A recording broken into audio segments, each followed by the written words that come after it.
Welcome to Stories from the Shed. It's Friday the 6th of July and this is chapter 21 of Roald Dahl's Danny, the Champion of the World. Now we're getting near to the end of the story now. We've got all our characters. Let's say evening to Rebel. Hello, Rebel. Over to Pesco. Hi, Pesco. Shout out, Mr. Shout Out. Shout out. Amna has asked for another shout out, so hello, Amna. We know that you're there. Okay, and chapter 21. Yesterday, on Friday, at the end of chapter 20, Mr. Victor Hazel's car was covered with pheasant poo and filled with pheasants as he drove off. And then all the pheasants flew away, but they didn't fly towards his wood. Thank goodness, so they won't get shot. Oh, the clock's making movements. Spooky. Chapter 21. Doc Spencer's Surprise.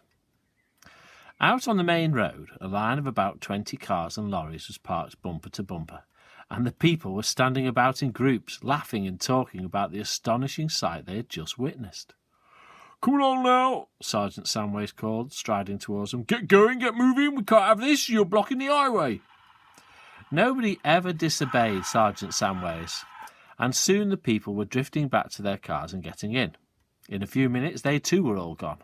Only the four of us were left now. Doc Spencer, Sergeant Samways, my father and me. "Well, Willem," Sergeant Samways said, coming back from the road to join us beside the pumps, "them pheasants was the most astonishing sight I ever seen in my entire life." "It was lovely," Doc Spencer said. "Just lovely. Did you enjoy it, Danny?" "Marvellous," I said.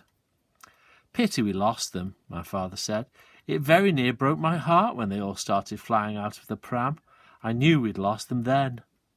"But how in heaven's name did you ever catch them in the first place?" asked Sergeant Sandwich. "How did you do it, William? Go on, man, let me in on secret."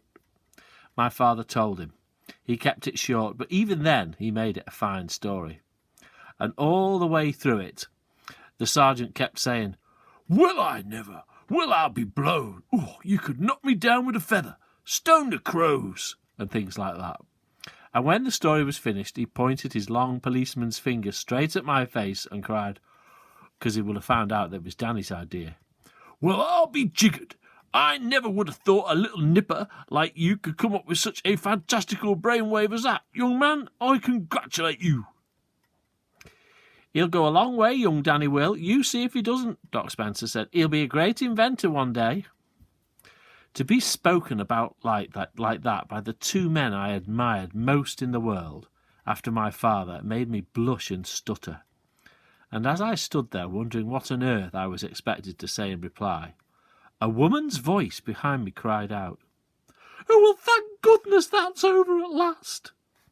This, of course, was Mrs. Grace Clipstone, who was now picking her way cautiously down the caravan steps with young Christopher in her arms. "Never in my life," she was saying, "have I seen such a shambles as that." The little white hat was still perched on the top of her head, and the prim white gloves were still on her hands. "What a gathering," she said, advancing towards us. "What a gathering we have here of rogues and varmints. Good morning, Enoch." "Good morning to you, Mrs. Clipstone," Sergeant Samway said. "How's the baby?" my father asked her. "The baby is better, thank you, William," she said, "though I doubt he'll ever be quite the same again." "Oh, of course he will," Doc Spencer said. "Babies are tough." "I don't care how tough they are," she answered. "How would you like it if you were being taken for a nice quiet walk in your pram on a pretty autumn morning, and you were sitting on a lovely soft mattress, and suddenly the mattress comes alive and stops bouncing you up and down like a stormy sea, and the next thing you know there's about 100 sharp, curvy beaks poking up from underneath the mattress and pecking you to pieces?" The doctor cocked his head over to one side, then to the other, and he smiled at Mrs. Clipstone. "You think it's funny?" she cried. "Well, just you wait, Doc Spencer, and one night I'll put a few snakes or crocodiles or something under your mattress and see how you like it." She's obviously not very pleased. Sergeant Samways is fetching his bicycle from beside the pumps. "Well, ladies and gentlemen," he said. "I must be off and see who else is getting into mischief around here."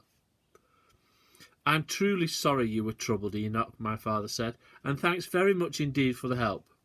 "Oh, I wouldn't have missed this one for all the tea in China," Sergeant Samway said, "but it did sadden me most terrible, William, to see all those lovely birds go slipping right through our fingers like that, because to my mind there does not exist a more luscious dish than a roasted pheasant anywhere on this earth."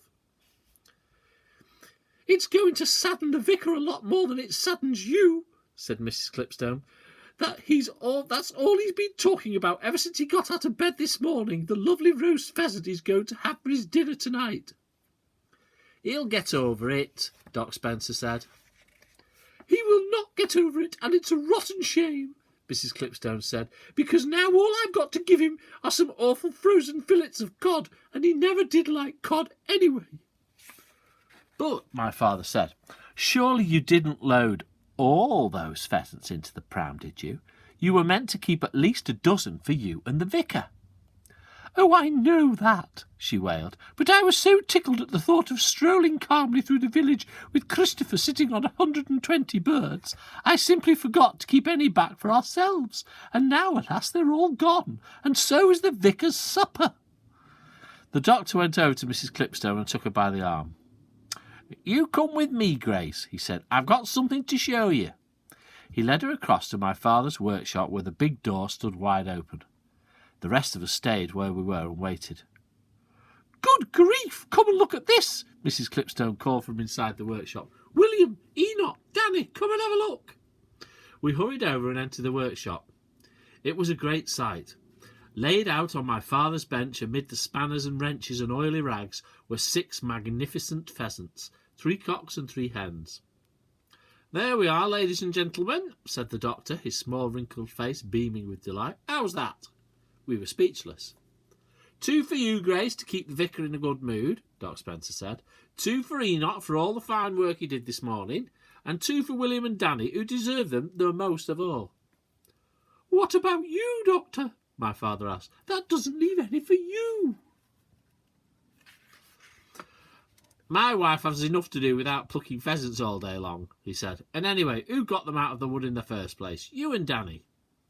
"But how on earth did you get them?" my father asked him. "When did you nab them?" "I didn't nab them," the doctor said. "I had a hunch." "What sort of a hunch?" my father asked. "It seemed fairly obvious," the doctor said, "that some of those pheasants must have gobbled up more than 1 raisin each. Some, if they were quick enough, might have swallowed half a dozen each, or even more, in which case they would have received a very heavy dose of sleeping pills, and they wouldn't ever wake up." "Aha!" we cried. Of course. So while you were all busy driving the birds onto old Hazel's Rolls Royce, I sneaked in here and had a look under the sheet in the bottom of the pram, and there they were." "Amazing," said Sergeant Sandwich. "Absolutely amazing." "Those were the greedy ones," the doctor said. "It never pays to eat more than your fair share." "Oh, marvellous," my father said. "Well done, sir." "Oh, you lovely man," cried Mrs. Clipstone, flinging him an arm round the tiny doctor and giving him a kiss on the cheek. "Now come along," the doctor said to her. "I'll drive you home. You can leave this crazy pram where it is. And Enoch, we'll take your birds with us and drop them off at your house on the way. We can't have the arm of the law cycling through the village with a brace of pheasants slung over the handlebars." "I am very much obliged to you, Doctor," Sergeant Samway said. "I really am." My father and I loaded 4 of the pheasants into the doctor's car. Mrs. Clipstone got into the front seat with the baby, and the doctor sat himself behind the wheel. "Don't be sad, William," he said to my father through the window as he drove off. "It was a famous poaching victory." Then Sergeant Samways mounted his bicycle and waved us good-bye and pedalled away down the road in the direction of the village. He pedalled slowly, and there was a certain majesty in the way he held himself, with his head held high and his back very straight, as though he were riding a fine thoroughbred mare instead of an old black bike. And there he goes, Sergeant Samways, off home to have his pheasant supper. So everybody got their pheasant. In the end, they might have not got 120, but they got plenty. But what about poor old Captain Lancaster? "No pheasants for you, sir."